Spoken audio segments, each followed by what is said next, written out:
Okay, we're back with tutorial 1 and I'm looking at question 7 now. Question 7 says draw a line chart of the ISEQ 20 index and the CNC group with price on the vertical axis and time on the horizontal axis.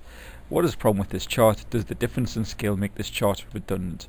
So I highlight from column this data here. I notice where CNC group is, it's in column F.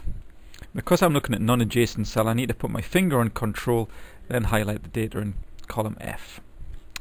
Then I select the chart wizard and I want a line chart. I don't need markers, I'll just use one of these charts, and here we have the outcome. The problem being, this is the blue line, which is the index, and this pink line down here is the CNC group, and because they're so different in magnitude, one is not visible, the CNC group isn't visible. I can click here. Series 1 is my ISEQ, so I can put a code in there. This one is my CNC group, so I can put a code in there. So now I've got some data labels. I click next, and so I say ISEQ 20 and C group 2004 to 2006. Click next. Final chart.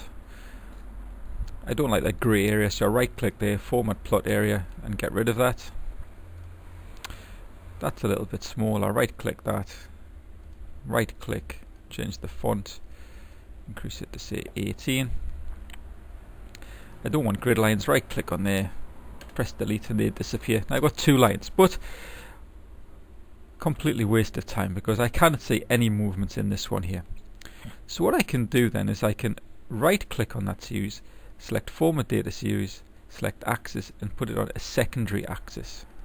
So now I've got the blue line measured on the left axis, which is it's the Irish Stock Exchange, and then I've got the CNC group measured on the right hand axis. Someone looking at this wouldn't know, however, so I could use a text box and say CNC group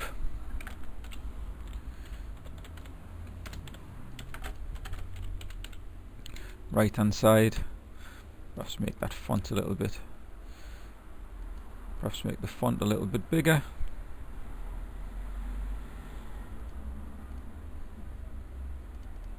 Maybe 14, and then I could also put a text box here, say ISEQ left hand side, and again format the text box and change the text to 14.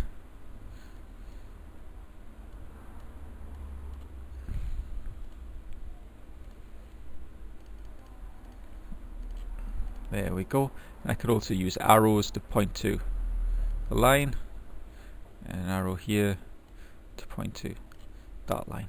I could get rid of the legend if I so wished. Now I don't need it, and you can see, just tidy that up. That is a much better chart, and I can actually see the difference. The alternatives would be to say rebase CNC group so that it starts off at the same value as the ISEQ, and so you could see the movements together then.